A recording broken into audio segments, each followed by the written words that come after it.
Pada tahun 1952, Dr. Ernest T. Krebs Jr., seorang biochemist di San Francisco, mendakwa bahawa penyakit kanser sama seperti penyakit scurvy atau penyakit pellagra adalah penyakit yang disebabkan oleh kekurangan sejenis kompaun nutrisi di tubuh badan.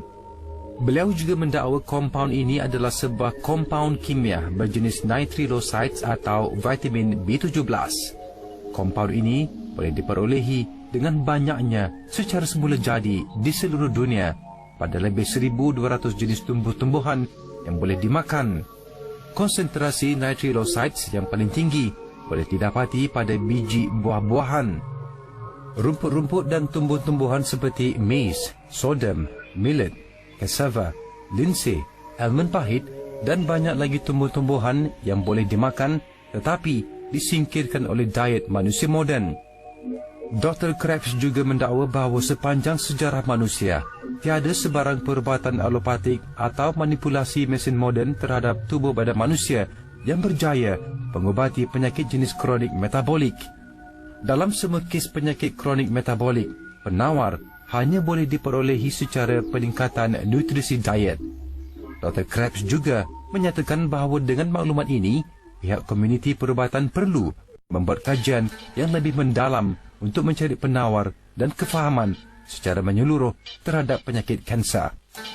Berbalik kepada haiwan-haiwan liar dan haiwan-haiwan peliharaan, kucing atau anjing peliharaan apabila ia dibiarkan berkeliaran di persekitaran perhutanan, kebun bunga atau taman-taman yang penuh dengan tumbuh-tumbuhan, ia akan mencari beberapa jenis rumput untuk dimakan.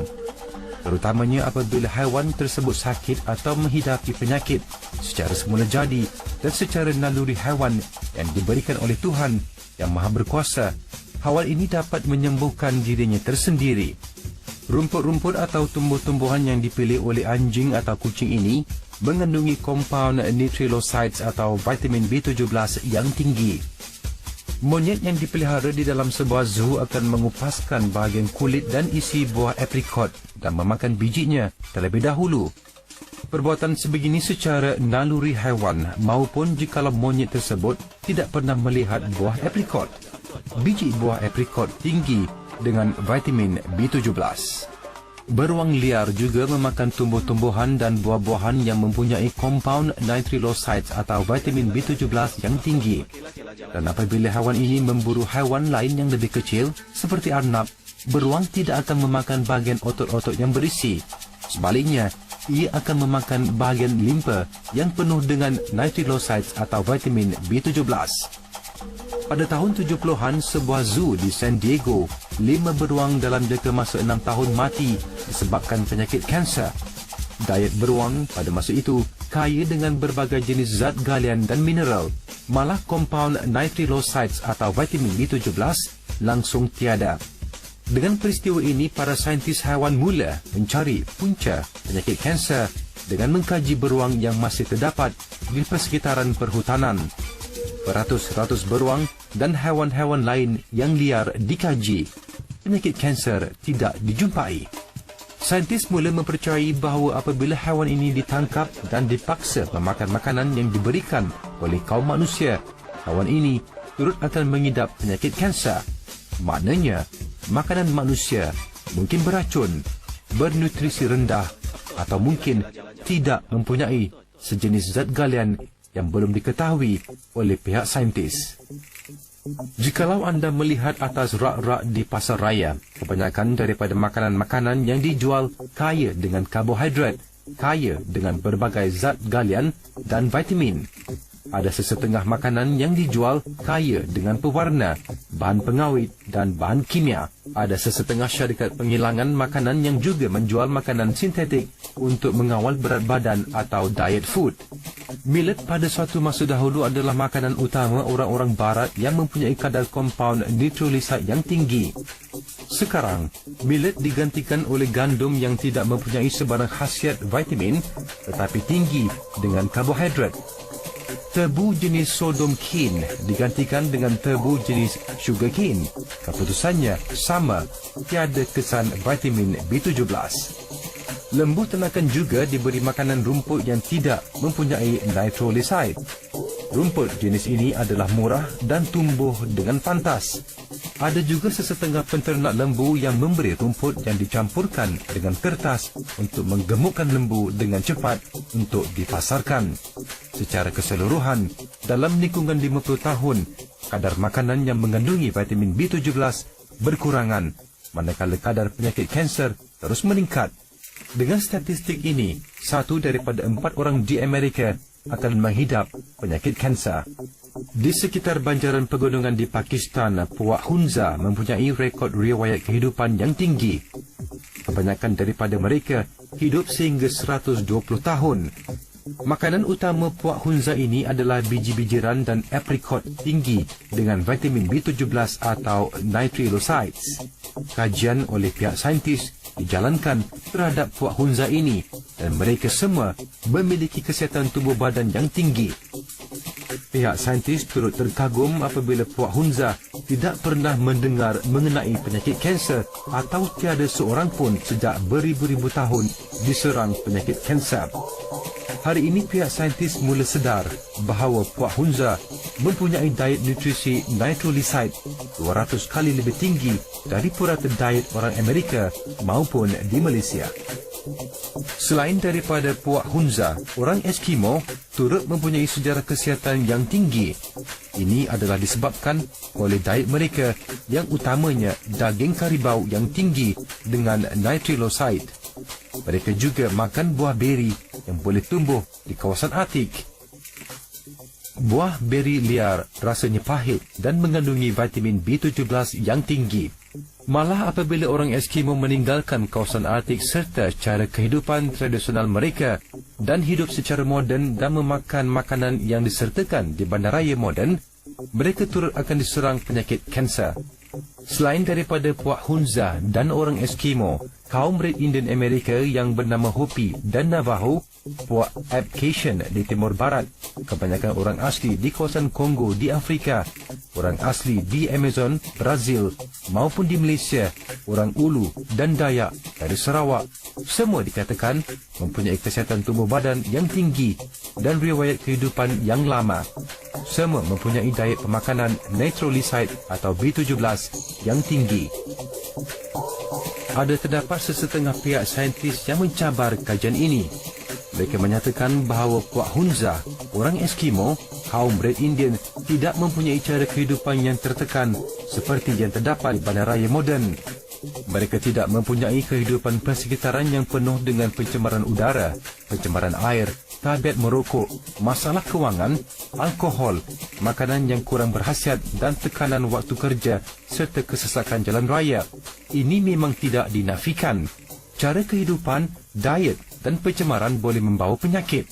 Tetapi ada terdapat satu negara yang mempunyai bandaraya yang ultra-modern, industri yang paling kaya di dunia, pencemaran udara yang melampau, tabiat merokok yang tinggi, tabiat alkohol yang tinggi, tekanan waktu kerja dan disiplin yang paling masyhur di dunia. Tetapi, rekod penyakit kanser yang paling rendah di dunia, negara ini adalah Jepun. Negara Jepun mempunyai rekod penyakit kanser yang paling rendah di dunia. Selain daripada kesihatan yang tinggi, riwayat kehidupan turut mencecah purata sehingga 90 tahun. Semua ini adalah diet pemakanan orang Jepun yang sungguh mengutamakan kesihatan. Sushi dan berbagai lagi jenis hidangan makanan Jepun dimakan mentah. Sayur-sayuran dan rumpai laut semuanya mempunyai enzim-enzim yang boleh meninggikan sistem kekebalan atau imunisasi tubuh badan manusia sekiranya sayuran atau rumpai-rumpai tersebut tidak dimasak atau dipanaskan lebih 40 darjah Celsius. Secara logik, kita sudah mengetahui bahawa vitamin B17 atau nitrolisides boleh memberi kita kesihatan yang optimum dan kekebalan terhadap penyakit kanser. Mari kita kaji secara saintifik pula. Pada tahun 1902, Profesor John Beard, seorang pakar perubatan sel embrio, mendakwa bahawa sel kanser tidak jauh beza dengan kebanyakan sel embrio apabila persenyawaan baru berlaku di tubuh badan seorang wanita. Secara teknikal, nama sel-sel embrio ini dinamakan trophoblast. Kajian demi kajian, Profesor Beard membuat kesimpulan bahawa trophoblast dan sel kanser mempunyai sifat dan kelakuan yang sama. Kajian ini dinamakan tesis Trophoblast untuk kanser. Trophoblast mempunyai sifat yang sama seperti kanser, di mana sel ini akan berganda secara tidak terkawal, menghidap di permukaan uterus untuk menyediakan embrio untuk pembesaran, keselamatan dan sistem pemakanan untuk penghamilan yang sempurna. Trophoblast terbentuk hasil daripada sel yang lebih dikenali pada tahun 1910 sebagai TLC atau Total Life Cell. Hari ini, sel tersebut dinamakan DNA. DNA mempunyai sumber maklumat untuk membina berbilion-bilion sel yang lain untuk menghasilkan organ, tisu dan seterusnya tubuh badan yang lengkap. Tubuh badan manusia mempunyai sejenis kimia yang bernama estrogen. Estrogen digunakan oleh tubuh badan sebagai bahan aktif untuk mengubati luka-luka trauma atau luka-luka akibat pencemaran kimia atau untuk mengubati tubuh badan secara metabolik. DNA dikatakan akan menghasilkan trophoblast apabila ia dicampurkan dengan estrogen. Apabila ini berlaku, cecari plasenta dan tali pusat atau umbilical cord akan berhasil untuk pemakanan sel embrio. Jikalau cecer kimia meliputi sebuah sel yang tidak mempunyai DNA yang lengkap atau sel embrio atau trophoblast yang bukan hasil persenyawaan, sel kanser terbentuk. Apabila sel kanser terbentuk, imunisasi badan akan menghantar sel-sel tertentu untuk menghapuskannya. Terutamanya sel-sel yang sama seperti lokasi di mana sel kanser ini berada. Sel kanser juga mempunyai sistem pertahanan tersendiri dan akan membiak secara tidak terkawal. Lama-kelamaan, dengan berbilion sel organ meliputi sel kanser yang giat berganda, tumor akan terbentuk. Sebelum kita mencari jawapan bagaimana untuk mengelakkan dari sel kanser ini terbentuk, mari kita memahami bagaimana sistem pertahanan tubuh badan kita berfungsi. Semua darah binatang maupun darah manusia mempunyai sel darah putih. Sel darah putih bekerja keras untuk membunuh sel-sel yang tidak dikendaki atau berbahaya kepada tubuh badan kita. Tetapi kenapa ia tidak boleh menghapuskan sel kanser secara semula jadi? Jawapannya adalah trophoblast atau sel kanser diliputi dengan permukaan yang berprotein dan mempunyai cas elektrik yang berpolariti negatif. Sel darah putih juga mempunyai cas elektrik yang sama. Sebagaimana kita tahu, cas negatif dengan cas negatif akan membuat sel ini bertolak antaranya. Sel kanser tetap dilindungi. Sistem pertahanan tubuh badan semula jadi yang kedua boleh didapati pada organ pankreas. Pankreas mengeluarkan sejenis cecair yang bernama trypsin. Trypsin bertindak mencairkan permukaan protein yang terdapat pada sel kanser. Apabila sel kanser tidak mempunyai pelindungan ini, sel darah putih boleh menghapuskan sel kanser tersebut. Blood electrification atau elektrifikasi darah pula bertindak dengan cara yang hampir sama. Ia menggunakan arus elektrik untuk melemahkan lapisan protein ini dan memberi jalan untuk sel darah putih menghapuskan sel kanser tersebut. Tetapi jikalau organ pankreas kita tidak berfungsi dengan cara yang betul atau penghasilan cecair trypsin terlalu sedikit secara semula jadi, tubuh badan kita masih mempunyai barisan pertahanan yang ketiga. Di sinilah vitamin B17 mula bekerja menghapuskan sel-sel kanser. Secara semula jadi, vitamin B17 dinamakan nitrilocytes, tetapi secara kimia dan lebih pekat, bahan ini dinamakan liatril. Liatril mempunyai 4 elemen, iaitu 2 elemen gula, 1 elemen cyanide dan 1 elemen benzendahide. Cyanide dan benzendahide boleh membunuh manusia walaupun dos yang kecil, tetapi 4 elemen ini terkunci ketat dan ia tidak berbahaya kepada kesihatan manusia. Untuk membuka atau mengasingkan 4 elemen ini, sesuatu enzim diperlukan. Secara semula jadi, enzim ini yang dinamakan beta-glucosidase tidak terdapat di mana-mana tubuh badan manusia. Enzim ini hanya terdapat di dalam sel kanser. Maknanya apabila vitamin B17 atau liatril berada di dalam tubuh badan, ia akan meliputi sel kanser dan secara semula jadi, elemen cyanide dan benzendahide akan diasingkan lalu membunuh sel kanser dan hanya sel kanser sahaja. Tubuh badan kita juga mempunyai enzim yang dinamakan rhodinase yang akan menukarkan elemen cyanide dari vitamin B17 yang berlebihan kepada elemen yang positif untuk kesihatan sel-sel tubuh badan. Kesimpulannya, vitamin B17 mempunyai elemen yang boleh membunuh sel-sel kanser dan elemen yang boleh menyihatkan sel-sel tubuh badan. Inilah sesuatu bahan yang semula jadi, yang boleh didapati pada tumbuh-tumbuhan, bijirin dan buah-buahan.